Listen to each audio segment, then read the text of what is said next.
Hello YouTube, this is Morgan, Airspeed Prime, here at my next Boruto anime review. This one's going to be for episode 10, which is called The Ghost Incident, The Investigation Begins. So, it seems like this is kind of our first arc in a way, given that we're getting an episode title that is something, and then a secondary title to it. So, I can definitely see this going on for a few episodes, and then us kind of moving on from this initial batch of episodes. I think most people are kind of speculating we're probably going to then move into the Naruto Gaiden stuff and then maybe see how we approach tackling the movie in the anime. Are we just going to skip past it? Are we going to get a kind of recap type episode that covers clips from the movie, kind of newly animated, or what? That's definitely going to be an interesting one, because I still think where we're in Boruto is a kind of weird situation, just because the Boruto movie is a key moment of development for Boruto as a character, and I think very clearly the aim of the Boruto anime is to eventually get to a point where it is telling the story that the manga is telling at the moment, which is post the movie. So how exactly the anime approaches telling that really important moment with the movie of this is the moment where Boruto and Naruto, I suppose, properly have this big connection moment that this episode, I suppose, kind of hints towards, these kind of issues between father and son, but that aren't resolved until that episode. So there's that. But yeah, this episode, I thought it was pretty good. As the start, I suppose, of properly going to tackle the incident of, as they're calling it now, the ghost. I thought this was very solid in terms of there was no real action scene in this episode, but I was actually fine with that, because the information and the character scenes that they had were good enough that it made me okay, this is just the first part. You're not gonna. I almost feel at times some of these shows can be oh, we have to have an action scene in every episode, when that is absolutely not the case. If you do character scenes well enough, you do not need to have just action for the sake of action. That's I think a problem a lot of Western animations are running into as well at this point in time. The Nickelodeon Teenage Mutant Ninja Turtles show is exactly like that. Star Wars Rebels is often like that. So I was actually kind of happy to see this episode just kind of be a more character-focused, kind of overall plot setup style episode, in that by the end of this episode, we have had mentions of the Foundation, Hashirama Cells, Wood-style Jutsu.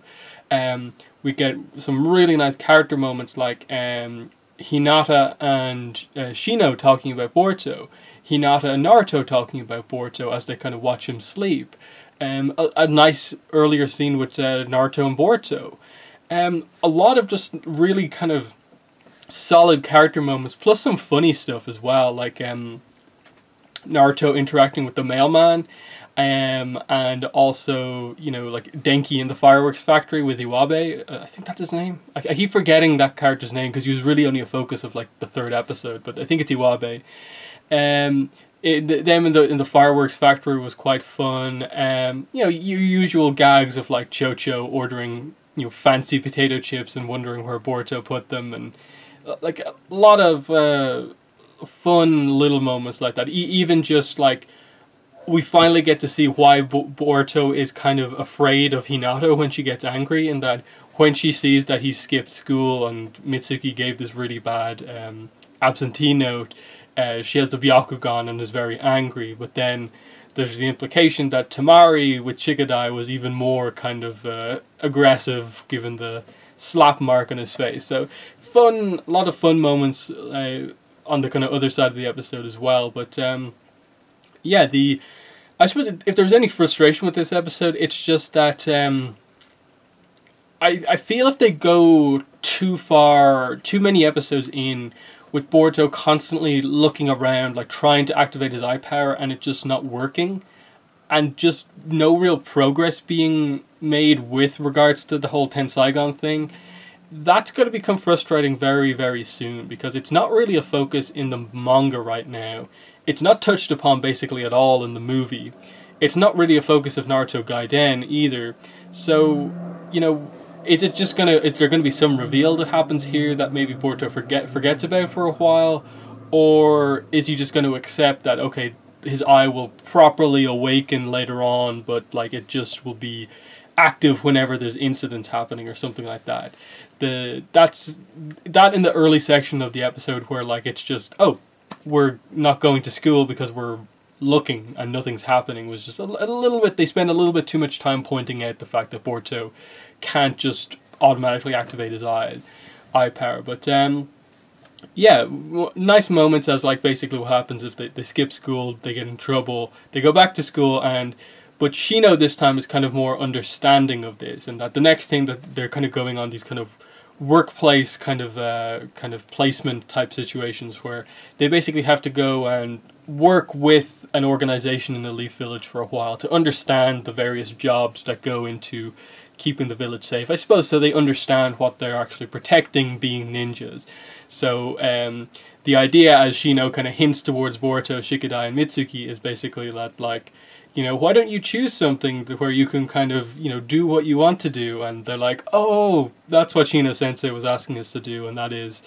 basically choose a job where you will have to run around the village anyway. So they choose to go to the, you know, the mail office and become mailmen basically for a while.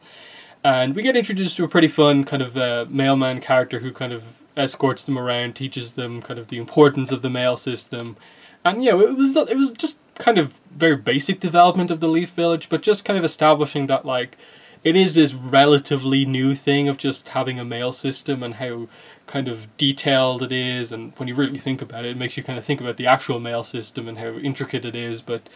yeah, just kind of seeing them, you know, get some understanding of it, but ultimately like being very focused on the whole ghost incident. But it ultimately really being just to get Boruto into a position where he sees Naruto, and Naruto is basically doing a kind of ribbon cutting ceremony, and then when he finishes it, I like that he immediately just like you know, almost like flying Raijin Jutsu over to Boruto super fast, and he just went over to talk to him, because Naruto, it's kind of a weird the way he's been presented in the various kind of aspects as like Boruto's father, in that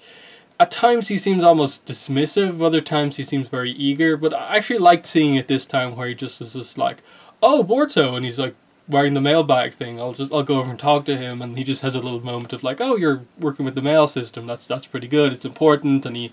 makes a note of how like amazing the mail system is, and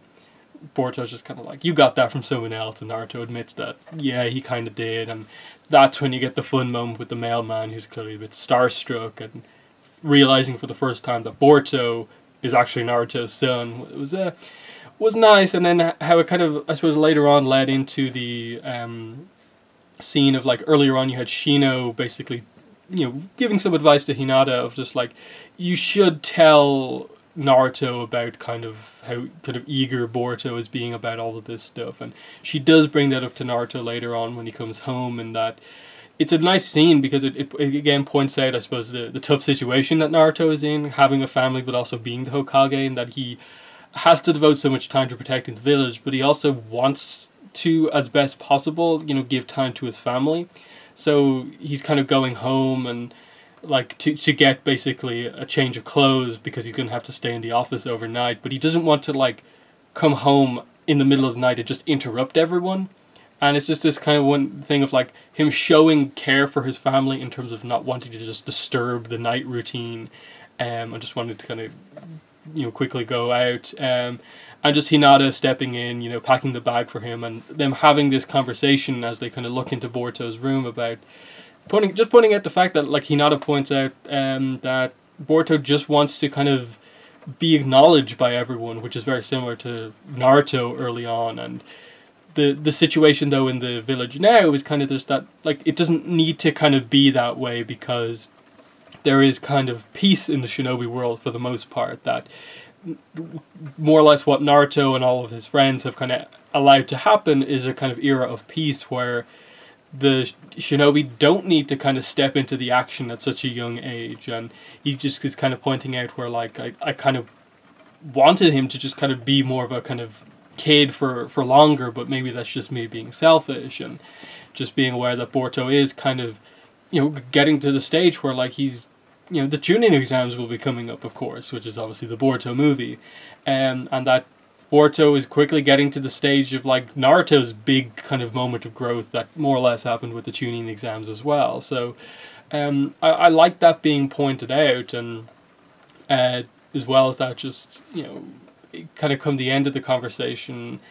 just the nice moment of the two of them, like just kind of, I suppose, a nice Naruto and Hinata moment of just them showing this kind of parental side of them as a couple. And Hinata noting that, when Boruto smiles, he looks a lot like you. And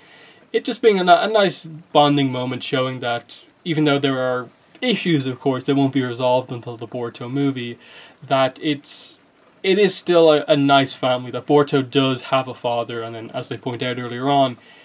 Naruto points out he never had a dad growing up. And so we've always known that, and that kind of establishes like Naruto's thing of like him growing up alone, not having anyone. But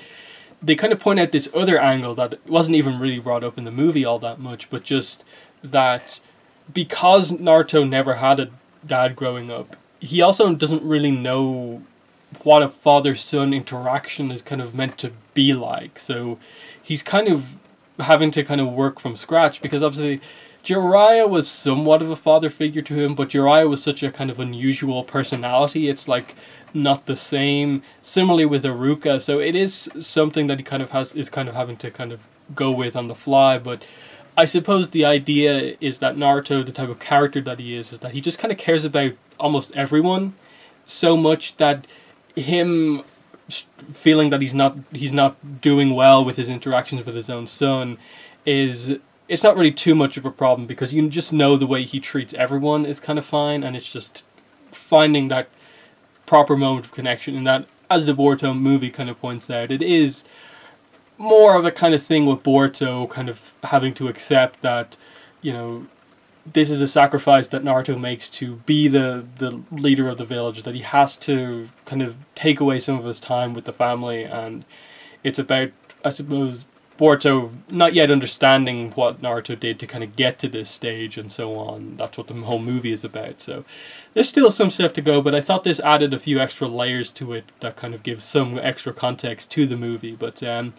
yeah, I suppose the last couple of things I just want to say are obviously when they start introducing more of the complex stuff to this arc of like, there is an incident in this park, Sai gets involved in the investigation, notes that on the park bench that was involved in the incident, that was involved in the damage, there is a plant growing out of it, and he notes to Naruto that that's wood-style jutsu, and they basically established that while there are wood-style users out there, more or less this has to mean someone has been using the forbidden technology of Hashirama's cells, which is obviously a huge thing in terms of how important it was towards the end of Naruto Shippuden, depending on whether you're talking about the anime or the manga. But it's interesting that they're bringing this back, because it's obviously that Naruto has Hashirama's cells, that's why he has his arm back. The whole thing with Madara and Obito was like they were using Hashirama's cells. So it's interesting to see, like, how exactly is Hashirama's cells involved in whatever was going on here? And then they bring in the Foundation, and the Foundation were last investigating this kind of technique, ability to kind of suck the chakra out of things, to gather chakra and store it for whatever reason we don't know, because the incident that happens is that they find a bunch of people with basically completely drained of all of their chakra. They're not dead as such, but they're pretty badly injured, and they almost imply that some people have died. So that's an interesting one. Obviously, I don't think they quite give enough context just yet for us to be able to like overly speculate as to what exactly is going on here. But an obvious connection would be like Yamato. I assume they'll maybe involve him at some point in this if Woodstyle is like super involved, as they seem to be pointing out. I'd like to know what Yamato's up to at this point. But yeah, it's definitely an interesting one in that they're obviously, as the episode is called, the start of the investigation, and it's definitely things are picking up at this point as they're introducing all these other elements to it. So I'm eager to see how they develop this arc, which I assume will be a good few episodes, because they also need to do stuff with Boruto's eye, and also stuff with the Foundation, I think Sakura is going to be involved next episode. I assume with obviously potentially being one of the ones to heal the injured, because the